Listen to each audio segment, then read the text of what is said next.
My throat closed as I stared at the phone screen, the blue light harsh against the evening shadows. The message from Mom glowed with casual cruelty. "We'll skip your housewarming. Your sister just moved too."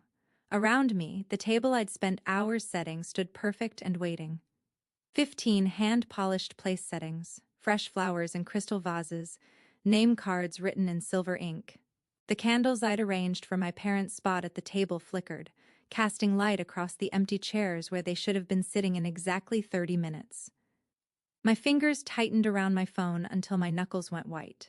I could hear the caterers in the kitchen, smell the salmon roasting, the same recipe my mother had always claimed was her favorite. The sound of waves crashed against the cliffs below my new oceanfront villa, drowning out everything except that single text message. "My name is Rebecca, I'm 34, and I design spaces where people feel they belong. This is the story of how I built a table no one could uninvite me from." I didn't cry. I didn't respond with hurt or anger. Instead, I set the phone face down on the counter, walked to the table, and methodically removed 2 place settings, my mother's and father's. The silverware made a soft clinking sound as I placed them in the drawer. Then I blew out their candles, letting the smoke curl into nothing.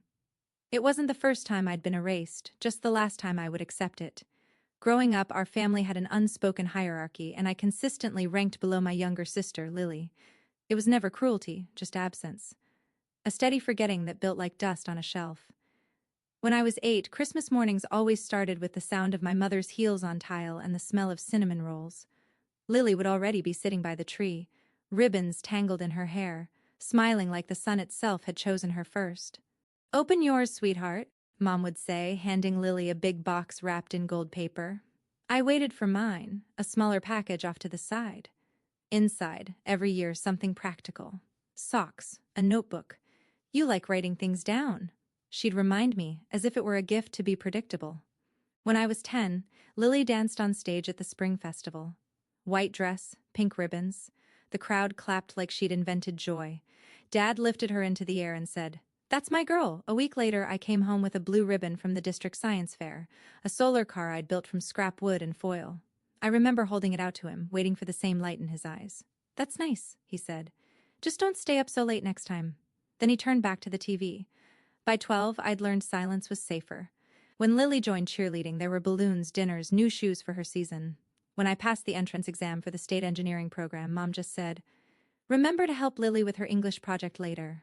I found my place in the old shed behind our house, where the smell of cedar and rust filled the air. I'd sit on the floor sanding old boards smooth until my arms ached. One summer afternoon, I built a small table. Uneven legs, rough edges, but it stood.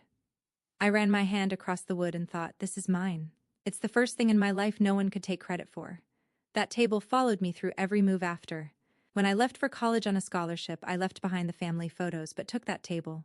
I refinished it, carried its weight up 3 flights of stairs into my dorm. It became my desk, then my drafting surface, then the prototype for every design I'd ever make. Mom liked to say Lily was the of the family. Maybe she was, but I was the structure. The beams no one noticed until they cracked. That was the year I stopped asking for recognition and started building it instead. Now, standing in my own villa, the one featured in Architectural Digest, the one I designed beam by beam, I made a decision. The text message wasn't just about a missed dinner, it was the culmination of a lifetime of being overlooked. I picked up my leather-bound notebook, the one I'd carried since college, and drew a line down the center of a blank page.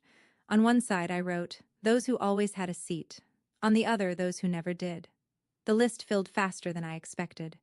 Rachel, my college friend who never had anyone waiting at the airport. Elijah, my cousin, excluded from the family reunion because he was too loud. Aunt Vivian, who ate in the kitchen during holidays because her stories weren't appropriate for dinner. I underlined each name slowly, the pen pressing grooves into the paper. When I was done, I looked toward the ocean again.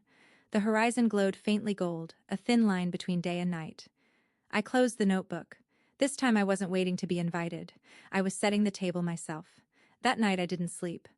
I stayed in the great room with the windows open, the wind from the Pacific pushing through the cedar beams I'd specified in the architectural plans.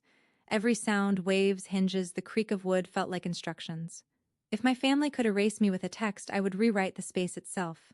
Not to prove I mattered, but to build what they never did, inclusion. At 2 a.m., I rolled out tracing paper across the dining table and drew the blueprint of a single night. Lines, angles, light sources mapped like an architectural project. At the top, I wrote in pencil, "Everyone has a seat." By dawn, the page was covered in notes. Guest names, measurements, lighting, temperature, table placement. I marked where each chair would go, ensuring no one's back faced the ocean. Equal sightlines, equal light. I drew the path of the evening like a floor plan for belonging. The next morning, I opened my laptop and sent messages. Short, direct. "Dinner this Saturday, my place by the coast. Come hungry." Then I began calling people from the list. Their voices carried disbelief first, then warmth. "You're hosting?" they asked. "It's time," I said. By noon, the villa was alive with motion. The hum of deliveries, the smell of salt and wood polish. I moved methodically, clipboard in hand, ticking boxes as if this were a construction site. Table linens, 15 settings, cream and gray, candles unscented, plates identical, no hierarchy in pattern or size. At the hardware store in town, I bought twine for hanging bulbs, marine-grade clips, and a roll of waterproof cloth. When the clerk asked if I was throwing a party, I said quietly, "Something like that." Back at the villa, I moved from task to task with precision. Checked payments for catering, signed invoices for flowers, measured every candle's placement along the table's center line. Even when tension pressed behind my ribs, my hands stayed steady. Margaret, the local chef, arrived that evening. A woman in her 50s with steady hands and a calm voice. "What kind of dinner is this?" she asked, unpacking ingredients. I paused, watching the sea fade to gray behind her. "It's a table for people who stopped being invited." She smiled faintly, like she understood something deeper than I'd said aloud. The next 2 days moved like choreography, lights strung low enough for warmth. Wildflowers gathered from the cliffs. A faint mix of eucalyptus and lavender drifted through the hall.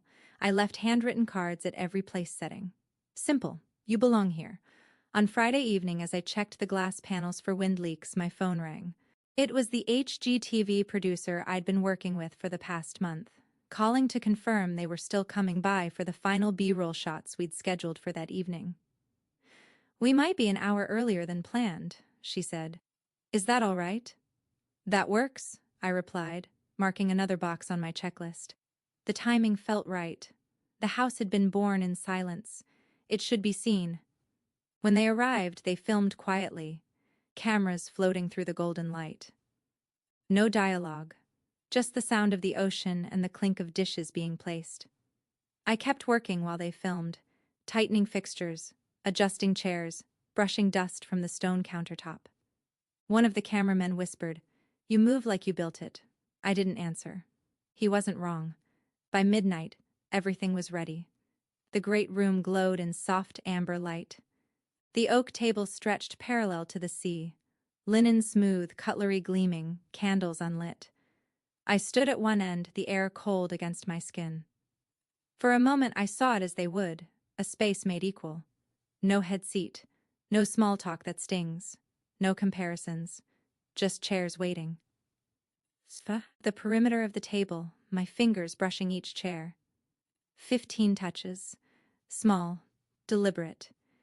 It was the same rhythm I used when inspecting beams for strength tap. Press, move on. Outside, the waves hit the cliffs harder, as if rehearsing the soundtrack for what was coming. The next evening, the first headlights wound up the hill. Through the glass, I saw silhouettes stepping out of cars.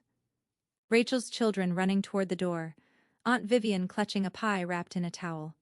Their laughter carried over the sound of the sea. Inside, I lit the candles one by one.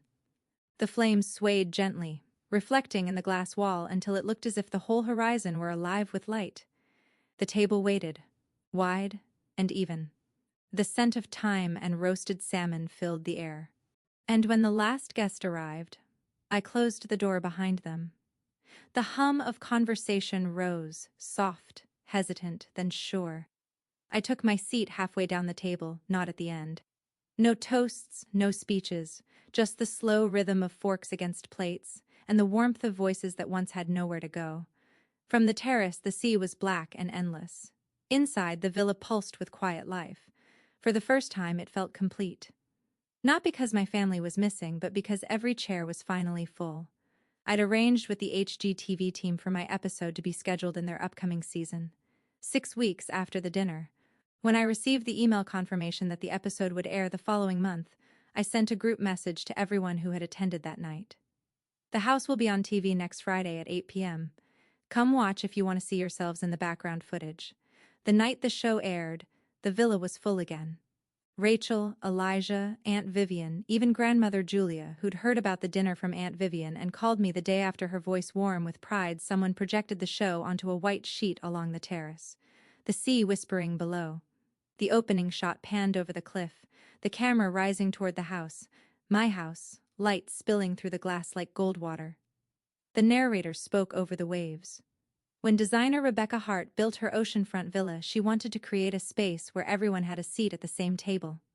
I heard my own voice recorded months earlier, calm, detached. Fairness isn't decorative, it's structural. For a moment, no one spoke.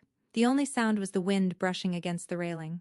Then Rachel exhaled, a sound between pride and disbelief. "You said that?" she whispered. "You actually said that on national television?" I smiled faintly, my eyes still on the screen. "I did." The episode moved between drone shots and close-ups, my hands aligning silverware, sunlight cutting through the cedar beams. Margaret stirring chowder, then the table. The long oak surface stretching toward the horizon, candles flickering like small, steady heartbeats. When the credits rolled, applause filled the terrace. I leaned back, breathing in the salt air, thinking it was finally over. That's when my phone began to vibrate, once, then again, then nonstop. The screen lit up over and over. "Mom, Dad, Lily." I let it ring. Rachel noticed. "Are you going to pick up?" "No," I said quietly. "Not yet." By morning, there were more than 30 missed calls followed by texts. "We saw the show. Why didn't you tell us? Everyone's talking about it. Then you embarrassed us, and finally call me back." I didn't. I opened my notebook instead, checked off the last box on the list. Dinner completed. The table stood empty now, but the candles still smelled faintly of salt and citrus. At noon, grandmother Julia called. "They'll try to rewrite it," she warned softly. "They've been doing it your whole life, I know." "Then don't argue," she said. "Just let the truth sit in the open. It's stronger there." An hour later, my phone buzzed again. "Mom," I answered this time, placed it on speaker, the sound filling the same kitchen they'd ignored for years. Grandmother sat beside me, tea in her hand. "Rebecca," Mom began, her tone falsely gentle, "we watched your episode. I think there's been a huge misunderstanding about what happened. They made it sound like we excluded you. That isn't true. She paused. Your sister was moving that weekend. You know how busy things get." I looked at the sea through the glass wall, its surface flickering with light. "You excluded me in your own words, Mom. I still have the text." Silence. Then the familiar shift, the defensive lilt, the practiced rationality. "You're overreacting again. We've always supported you. We just didn't think you'd want to make a spectacle of a housewarming. You've always been so private." Grandmother's voice cut in, steady, measured. "Janet, stop! I've watched you do this since she was a child, always turning the light away from her. Mother, this isn't the time." "It's the only time," Grandmother said. "Every Christmas, every birthday, you built the whole house around Lily's comfort. You told yourself it was fairness. It wasn't. It was favoritism." Mom's breath hitched. "That's not true." "It is," Grandmother said quietly, "and now the whole country has seen it for what it is." The line went silent. I could hear my father in the background muttering something about drama and attention. I didn't respond. I didn't need to. The weight of silence was finally theirs to hold. When the call ended, Grandmother looked at me over her teacup. "You didn't need to win," she said. "You just needed to stop carrying it outside." Gulls circled the cliffs, their cries sharp against the steady sound of the surf. The villa stood in full light, its glass walls reflecting the horizon. For the first time, justice didn't look like triumph. It looked like balance. 2 days later, the house was quiet again. The chairs were still pulled close from the dinner, the linen faintly creased, the air still holding the smell of salt and lemon. I walked barefoot through the great room, each step echoing against the glass. The sea outside had calmed, gray, steady, indifferent to everything that had unfolded. My phone sat on the counter, face down. I hadn't turned it on since that call. Instead, I opened the terrace doors and let the wind move through the house, carrying away the heaviness that had lived there too long. For years, I'd built spaces for others to belong in. Now I understood I'd been building toward this silence all along. That evening, I sent a text message to my parents and Lily. "Dinner tonight at 7 p.m., just the four of us." I needed closure, and it was time to set the terms myself. 3 hours later, I invited only 3 people back. My parents and Lily. No cameras, no guests, no table for 15, just a small one near the fireplace. The old cedar table from my childhood shed, its surface still carried faint scars from when I'd first sanded it as a girl. I set 4 plates, poured wine, and waited. When they arrived, they looked smaller somehow, the sound of the ocean pressing behind them. My mother ran her fingers along the chair's edge. "It's beautiful," she whispered. "Different from what I imagined. It's home," I said simply. Dinner was quiet. The fire crackled. My father complimented the food. Lily stared at the table, her voice finally soft. "I didn't know," she said, "that it hurt that much." I nodded. I didn't know how to say it. No one apologized. No one had to. The silence between us wasn't war anymore. It was space. My mother exhaled, slow and unguarded. "You did good, Rebecca. Really good." It wasn't redemption. It was recognition. And that was enough. After they left, I stayed by the fire until the embers dulled. The waves outside kept their rhythm, the same one I'd heard my whole life. Only now it didn't sound like distance. It sounded like return. I stepped out onto the terrace. The night air cooled against my skin. Below, the sea breathed in slow rhythm, endless and sure. I laid my hand on the old cedar table, tracing its worn edge. For years I waited for their chair to open. Now I build the whole table myself. This dinner wasn't about fixing the past. We were beyond that point. It was about establishing a new understanding going forward. We would never be the close family from greeting cards, but we had found a way to acknowledge the truth and exist in the same space with it. If you've ever felt invisible in your own family, this story was for you. Rebecca's silence wasn't weakness. It was design, structure, control. Sometimes walking away isn't losing. It's rebuilding on your own terms. If that moment when she closed the door and chose peace over permission stayed with you, tell me in the comments. Have you ever had to set a boundary so sharp it changed everything? I read every story you share. It's how this community stays real.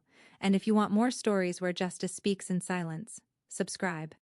There's always another quiet revenge waiting to be told.